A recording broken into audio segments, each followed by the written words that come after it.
So example number 66, solve the following simultaneous logarithmic equations. 3 log xy to base 8 is equals to 4 log x to base 2. Then here, log y to base 2 is equals to 1 plus log x to base 2. So let us start with the first one. We have to ignore, to get rid of the log in the first equation, isn't it? So there we've been given 3 log xy to base 8 is equals to 4 log x to base 2. So remember, when you are given log b to base a, that is the same as log b over log a. Are we together? So here when you are given log xy to base 8, that is simply means it is log xy over log 8. The base is the logarithmic denominator, isn't it? Remember, this is base 2, this is base 8, meaning this 8 is the same as 2 cubed, isn't it? So that we want to ensure that we have the same base. That is why we are doing that, isn't it?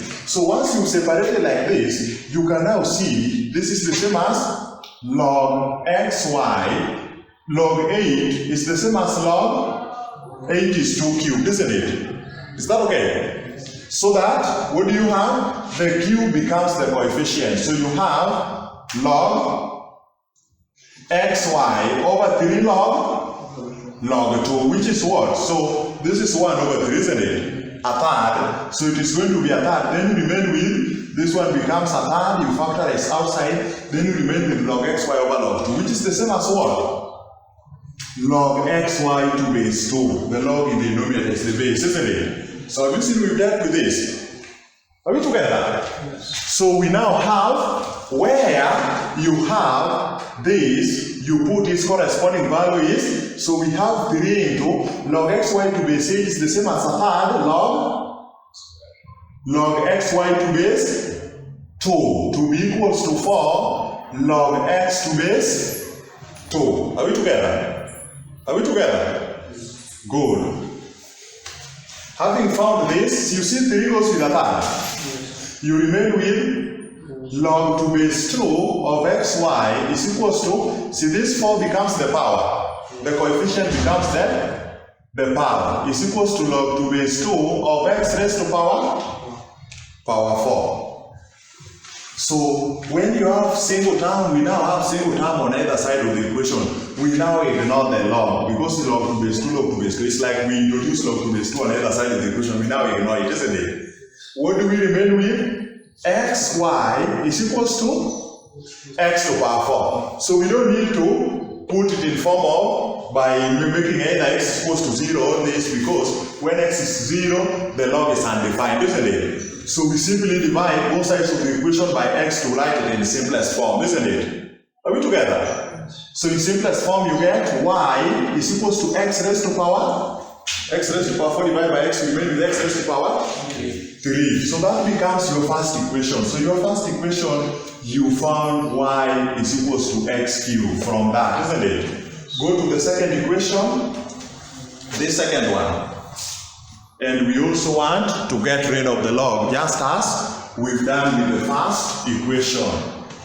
Go to the second equation.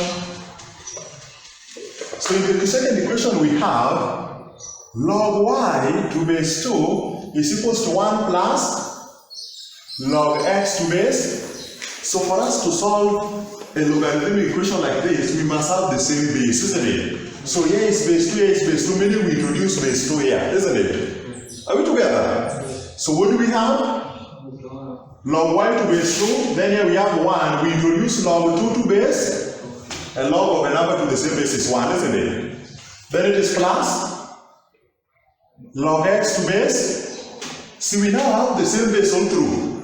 Remember, log 2 to base 2 is just 1, isn't it? We now have the same base all through, isn't it? Now we join, we ensure we have one term on the other side of the equation after getting rid of the coefficient, isn't it? Remember, coefficient of 1 is the power. This one becomes the power there. Power 1 is silent. Are we together?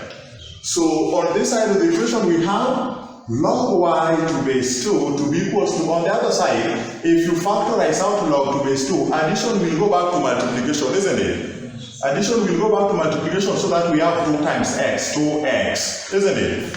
In that, if you take log to base 2 inside the bracket, this multiplication goes back to addition, the reverse process, isn't it? So now that we have log 2 base 2, log 2 base 2, a single term on each side of the equation, we can ignore the log if we have a single term on each side of the equation, isn't it? So if we ignore the logs, you remain with y is equals to 2x. So the second equation, we found y is equals to 2x. See, we can now solve these two equations. Y is equals to x cubed and y is equals to 2x. Meaning what? Meaning x cubed is equals to 2x. We don't need to put it in form of quadratic. We just divide by x to put in simple form. Why? Because when we get x to be 0, 0 will mean these logs are undefined when x is 0. Are you seeing that? So we don't need a solution when x is 0, so we just put it in simplest form, okay? We divide both sides of the equation by x. So we get x squared is equals to 2, isn't it? So what is x? So we look for the square root on both sides.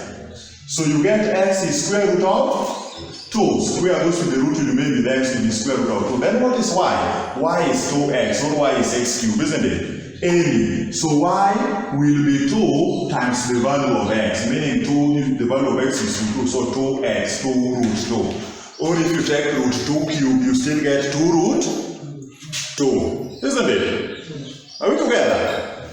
Root 2 cubed will be root 2 times root 2 is 2, then you remain with another root 2. So 2 root 2. So we found the value of x and y. Have you seen the whole process? Yes. Good.